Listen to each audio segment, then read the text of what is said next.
All right, Alice, thanks. Let's talk about President Biden's inauguration speech with Common Council President Cavalier Johnson, a Democrat, and Republican National Convention Delegate Robin Moore. Thank you both for being here. You just heard some of his speech right there. Unity was the central theme in the president's speech. He said, quote, "This is our historic moment of crisis and challenge, and unity is the path forward, and we must meet this moment as the United States of America." President Johnson, is unity the path forward, and what does that look like?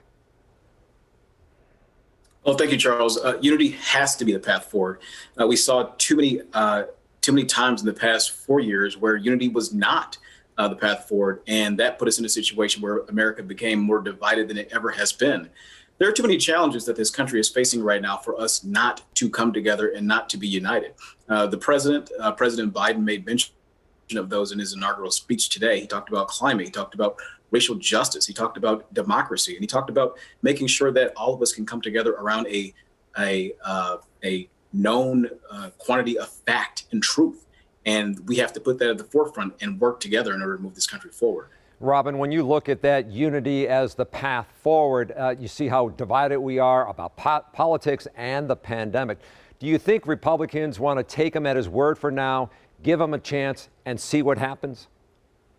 I think we would like to do that, Charles, because we do want to give him a chance. But so far, the words that he's chosen to say what his presidency is going to look like don't give us a lot of hope for unity. He wants to kill millions of jobs that the last 4 years the Trump administration created. During the pandemic, he wanted to make sure that it was out there and something to work against President Trump. He injected politics into that. And he's got a vice president who, in regards to this uncivil war, when the riots were raging around the country this summer, said, yes, they should continue. And in that same fashion. So we're hopeful, but at the same time, we're going to be watching with a bit of a wary eye, I think. But when we look at the pandemic and we look at one of his goals of 100 vaccinations within 100 days, President Johnson, do you see that as a way to maybe start taking these baby steps to get the country united behind one issue? I do. As a matter of fact, look, whether you're a Republican or whether you're a Democrat, all of us want to get our lives back to normal. All of us want the economy to be opened up the way that it was prior to the pandemic. And the only way that we can do that is to do it safely by wearing masks, make sure that we use physical distancing, and to make sure that we use the vaccine that's available right now.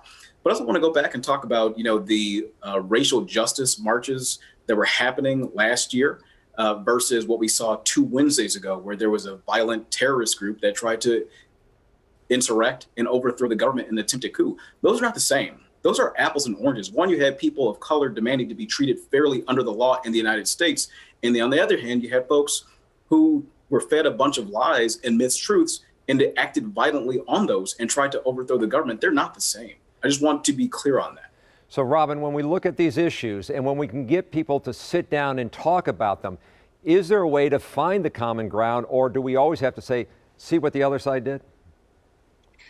Well, again, Charles, it's a time to be hopeful, but I do think that just in listening to President Johnson, the words that he chose right there, I think the people in Kenosha would disagree that those were peaceful marches that took place for 3 days, or the people around the state capitol in Madison would disagree that that was peaceful.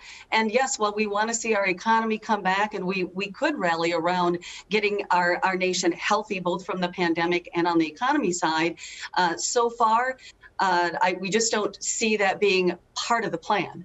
RNC Delegate Robin Moore, thank you. And President Johnson, we thank you as well.